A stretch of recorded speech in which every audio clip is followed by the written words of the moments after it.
Back to my channel. और आज का जो वीडियो है ये मैंने बनाया है, छोटी छोटी ट्रिक्स बनाई है जिससे कि आप पेडिग्री एनालिसिस के क्वेश्चन बहुत ही फास्ट सॉल्व कर लेंगे। जनरली क्या होता है कि जब एग्जाम में नीट के पेपर में या अगर आप नेट की एग्जाम टारगेट कर रहे हो, CSI या UGC नेट, तो उसके अंदर पेडिग्री का एक फ्लो चार्ट दिया होता है और जिसे सॉल्व करने में काफी ज्यादा टाइम लग जाता है स्टूडेंट्स को। तो इसलिए मैंने यहाँ पे कुछ ट्रिक्स ढूंढ निकाली है जो ट्रिक्स के थ्रू आप सिर्फ 30 सेकेंड्स के अंदर पता लगा लोगे कि ये कौन से टाइप की डिजीज है। It will take you only 30 seconds, trust me. तो ये ट्रिक आपने अच्छे से समझ ली तो आपके पेडिग्री वाले सारे क्वेश्चन सही हो जाएंगे, ये मेरी गारंटी है। Okay, so let us start this video. अब वीडियो स्टार्ट करने से पहले मैं आपको बताना चाहती हूँ कि हम जो पेडिग्री डिजीज पढ़ते हैं, ठीक है, पेडिग्री एनालिसिस जो हम करते हैं, तो जनरली ये डिजीज के 4 मोड्स होते हैं। वो 4 मोड्स क्या है? Disease can be either dominant और रिसेसिव। जो हम जेनेटिक्स में पढ़ते हैं तो हम लोग जेनेटिक्स के अंदर 2 ट्रेट्स पढ़ते हैं जनरली, डोमिनेंट ट्रेट और रिसेसिव ट्रेट, ठीक है। तो यहाँ पे हम लोग क्या देखने वाले हैं? Disease could be either dominant और रिसेसिव। अब अगर डिजीज डोमिनेंट है तो उसके अंदर 2 पॉसिबिलिटी हो सकती है। It can be autosomal dominant और एक्स लिंक्ड डोमिनेंट। अब पेडिग्री अगर आप सॉल्व करते हो क्वेश्चंस रेगुलरली तो आपको पता होगा कि ऑटोसोमल डोमिनेंट डिजीज क्या है। ऑटोसोमल डोमिनेंट डिजीज का मतलब एक ऐसी डिजीज है जो आपके जर्म सेल्स पे इफेक्ट नहीं करती, यानी आप मेल हो फीमेल हो, आपके जेंडर से जुड़ी हुई नहीं है। It is related to your somatic cells. और एक्स लिंक्ड डिजीज जो है ये क्या डिजीज है? तो ये अफेक्ट करती है only on your germ cells, that is x chromosome. X linked disease का मतलब क्या है? ये कहाँ पे अफेक्ट करेगी? ये करेगी आपके एक्स क्रोमोसोम पे, ठीक है। तो डोमिनेंट में हम 2 डिजीज पढ़ेंगे, autosomal dominant and x linked dominant. Recessive के अंदर हम लोग पढ़ेंगे 2 disease, autosomal recessive and x linked recessive.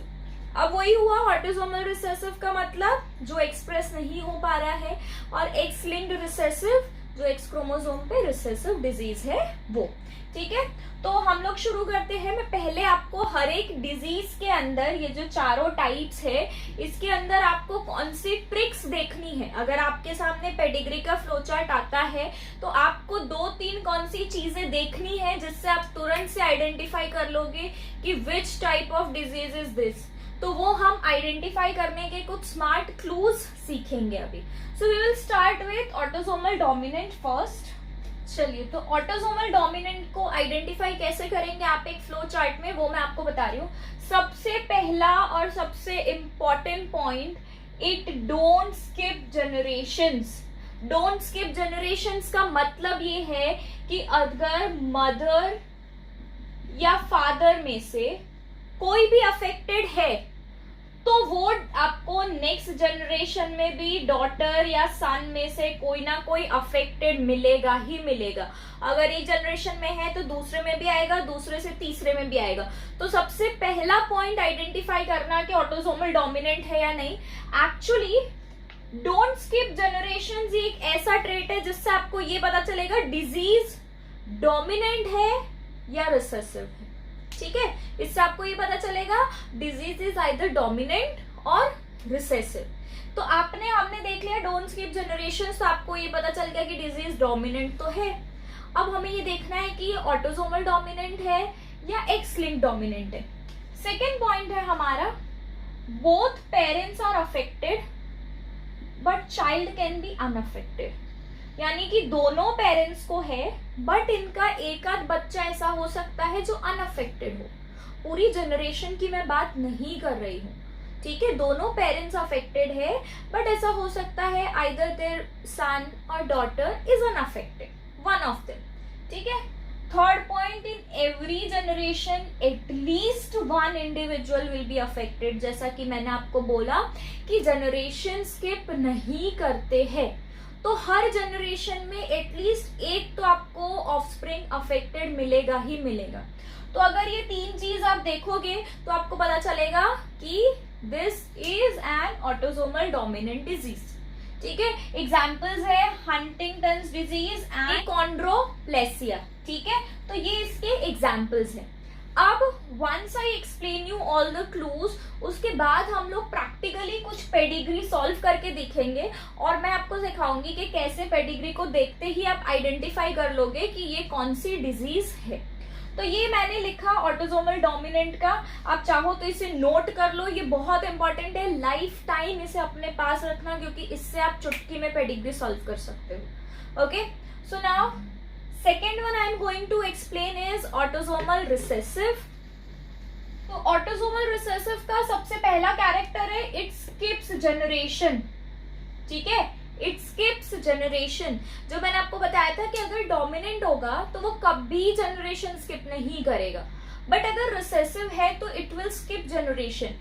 Skip generation का मतलब है कि अगर फर्स्ट जनरेशन में डिजीज है तो थर्ड जनरेशन में आएगी, सेकेंड में नहीं आएगी, थर्ड में है तो फिर फिफ्थ में आएगी, फोर्थ में नहीं आएगी, यानी कि हर अल्टरनेट जनरेशन में आपको डिजीज दिखाई देगी। तो ये हुआ पहला पॉइंट जिससे आपको पता चलेगा कि ये एक रिसेसिव डिजीज है। अब आप कैसे आइडेंटिफाई करोगे ये ऑटोसोमल है या फिर एक्स लिंक्ड है? तो सेकेंड पॉइंट है unaffected parents can have affected children. Mummy papa normal है बट बच्चा अफेक्टेड है, ठीक है। तो ये कैसे पॉसिबल है? तो ये हमें पता है कि अगर मम्मी पापा को रिसेसिव ट्रेट में डिजीज है तो बच्चे में वो डोमिनेंट हो जाएगा। जो हम सिंपल सा क्रॉस करते हैं, ये आपने देखा होगा, हेट्रोजाइगस क्रॉस जो हम करते हैं, तो उसमें हम नहीं देखते कि ये डोमिनेंट है, मतलब ये टॉल ट्री है, ये भी टॉल ट्री है, बट इनके क्रॉस में आपके पास एक ड्वार्फ ट्री आ जाएगा। तो बिल्कुल वैसा ही होगा कि mummy papa parents can be unaffected but children can be affected. Mummy papa unaffected है बट बच्चे में आपको डिजीज दिखेगी। इसका भी हम एग्जाम्पल देखेंगे, पेडिग्री चार्ट देखेंगे। तो यहाँ पे एग्जाम्पल है सिस्टिक फिब्रोसिस और सिकल सेल अनीमिया। फ्रेंड्स ये याद रखना, सिकल सेल अनीमिया काफी बार एग्जाम में पूछा जाता है। ओके, तो यहाँ पे क्या एग्जाम्पल हुआ हमारा? Sickle cell anaemia. Next I am going to tell you about X-linked dominant। Let us see X-linked dominant now। X-linked dominant की मैं बात करूं, पहले तो मैं सबसे पहले आपको बता देती हूँ कि अगर कोई भी डिजीज X-linked है, चाहे X-linked dominant है या चाहे X-linked recessive है, अगर कोई भी डिजीज X-linked है तो क्या होगा कि वो डिजीज कभी भी फादर से सन के अंदर नहीं जाएगी। अगर कोई डिजीज एक्स लिंक्ड है तो वो कभी भी फादर से सन के अंदर नहीं जाएगी। बहुत ही सिंपल सा लॉजिक है, mother is X X, father is X Y, ठीक है। तो जो सन होता है, सन इज एक्स वाई, तो उसको जो एक्स क्रोमोसोम है वो हमेशा मम्मी से आएगा और वाई क्रोमोसोम पापा से आएगा, है ना, क्योंकि उसके पास वाई क्रोमोसोम होता है और वाई क्रोमोसोम हमेशा पापा से ही आ सकता है, मम्मी से तो आ नहीं सकता, और दोनों क्रोमोसोम भी पापा से नहीं आ सकते, यानी X comes from mom and Y comes from dad, ठीक है। तो ये एक बहुत बड़ा लॉजिक आपको ध्यान रखना है क्वेश्चन सॉल्व करते वक्त कि एक्स लिंक्ड डिजीज अगर होगी तो कभी भी फादर से सन में नहीं जाएगी, क्योंकि फादर हमेशा वाई क्रोमोसोम देता है, फादर कभी एक्स क्रोमोसोम सन को देता ही नहीं है, तो एक्स लिंक्ड डिजीज जा ही नहीं सकती फादर से सन में, ठीक है। तो ये सबसे पहला मैंने पॉइंट बता दिया। अब बात करते हैं एक्स लिंक्ड डोमिनेंट की। तो एक्स लिंक्ड डोमिनेंट में यही है, disease never transfer from father to son, जो अभी हमने डिस्कस किया। सेकेंड पॉइंट है all the daughters of affected father will be affected. मतलब अगर फादर अफेक्टेड है, एक्स वाई में अगर एक्स अफेक्टेड है तो इनकी जितनी भी डॉटर्स है, एक्स एक्स सपोज करो देयर आर 2 डॉटर्स, ठीक है, तो दोनों अफेक्टेड होगी because this is dominant, this is X linked dominant. तो इनकी जितनी भी डॉटर्स होगी अफेक्टेड फादर की, वो सारी अफेक्टेड ही होगी क्योंकि ये डोमिनेंट डिजीज है। यहाँ पे एग्जांपल है vitamin D resistant rickets. Okay, moving to X linked recessive. तो एक्स लिंक्ड रिसेसिव में है males are more affected than females. Female से ज्यादा हमेशा मेल ज्यादा अफेक्टेड होंगे यहाँ पे, because this is X link recessive. Recessive का मतलब है कि अगर फीमेल में 2 एक्स है तो ये तो रिसेसिव डिजीज है, तो ये जो फीमेल होगी वो नॉर्मल होगी, या हम इसको नॉर्मल तो नहीं, हम इसको बोलते हैं कैरियर। हम इसको कैरियर बोलते हैं क्योंकि ये बीमार नहीं होगी, इसको डिजीज नहीं होगी। रीजन ये है कि एक्स रिसेसिव है। बट अगर मेल है, मेल के पास XY होता है, अगर ये एक्स अफेक्टेड हुआ तो ये मेल अफेक्टेड होगा ही होगा, क्योंकि Y तो एज सच रिसेसिव क्रोमोसोम है। Y क्या है? Y as such recessive chromosome है। तो ये डिजीज आइडेंटिफाई करने का सबसे आसान तरीका ये है, males will be more affected than females. आपको पूरे पेडिग्री में मेल ज्यादा अफेक्टेड दिखेंगे। सेकेंड है disease transfer from mother to son. Mother हमेशा सन को डिजीज देंगे और फादर हमेशा डॉटर को डिजीज देंगे। Again the same point that we discuss, disease will never transfer from father to son. यहाँ पे एग्जाम्पल है कलर ब्लाइंडनेस, ठीक है, यहाँ पे कलर ब्लाइंडनेस एग्जाम्पल है। अब मैं सारी डिजीज का आपको पेडिग्री बना के दिखा देती हूँ, ठीक है। I will draw pedigree, you will try to identify, okay, then we will discuss it. तो ये फर्स्ट एग्जाम्पल यहाँ पे मैंने शो किया है, ये एक पेडिग्री चार्ट है, okay. So take 30 seconds and try to solve this chart and then I will explain you. You can pause the video here and then try to solve this, okay? तो इसको अगर मैं अब आपको समझाऊं तो यहाँ पे इसको सबसे आसान तरीके से आप इस तरह से सॉल्व कर सकते हो। आप ये देखोगे कि यहाँ पे parents are affected, at least one children should be affected, यानी कि जनरेशन स्किप नहीं हुई है। यहाँ पे एक सिंगल पेरेंट अफेक्टेड है तो यहाँ पे ऑफस्प्रिंग अफेक्टेड है। अगर अनअफेक्टेड है पेरेंट्स तो यहाँ पे ऑफस्प्रिंग अनअफेक्टेड है। सो सबसे पहला पॉइंट यहाँ पे क्या है, डू नॉट स्किप जनरेशंस। सबसे पहला पॉइंट है यहाँ पे डू नॉट स्किप जनरेशंस, और जनरेशन स्किप नहीं करना इसका मतलब this is N dominant trait. अब हमें ये डिसाइड करना है ये ऑटोसोमल डोमिनेंट है या एक्स लिंक्ड डोमिनेंट है। तो आपको एक चीज बताऊं, फ्रॉम फादर टू सन कभी भी एक्स लिंक्ड डिजीज ट्रांसमिट नहीं होती। अभी हमने देखा कि फादर हमेशा वाई क्रोमोसोम देता है सन को, तो फादर टू सन कभी भी कोई भी एक्स लिंक्ड डिजीज नहीं जाएगी। यहाँ पे फादर टू सन डिजीज जा रही है, अफेक्टेड है, that means this is example of autosomal dominant, ठीक है। So it will take you less than 30 seconds to identify. आपको सिर्फ फटाफट से क्लूज देखनी है और आप उसे तुरंत से आइडेंटिफाई कर दोगे कि ये कौन सी टाइप की डिजीज है। Okay, so this was our first example. Now moving to example number 2। So look here our example number 2। अब इसको आप फटाक से सॉल्व करने की कोशिश कीजिए। Okay, so now see over here, यहाँ पे आपकी सबसे बड़ी क्लू क्या होगी, तो आप यहाँ पे ये वाला पार्ट ऑब्जर्व कीजिए। If you observe this part of pedigree, कभी भी आपको पेडिग्री चार्ट मिलता है तो आपको उसकी हर एक जनरेशन को पहले सिर्फ ऑब्जर्व करो। Take 10 seconds to observe every generation so that you can find the unique feature, okay. तो ये वाला पार्ट जब आप ऑब्जर्व करोगे, unaffected parents have affected offspring, ठीक है। तो ये किसका कैरेक्टर होता है, this is the character of a recessive disease, okay. Unaffected parents can have affected offspring. ये पहले से हमें ये लगा कि चलो ये रिसेसिव है। अब इसको कंफर्म कैसे करेंगे? अच्छा, तो आप यहाँ पे देखोगे कि ये जो डिजीज है इट विल स्किप जनरेशंस, ठीक है। इसका क्या कोड होता है कि ये जो डिजीज होती है ये क्या करती है, जनरेशंस को स्किप करती है, ओके। तो unaffected parents have affected offspring, यानी जनरेशन स्किप हुई।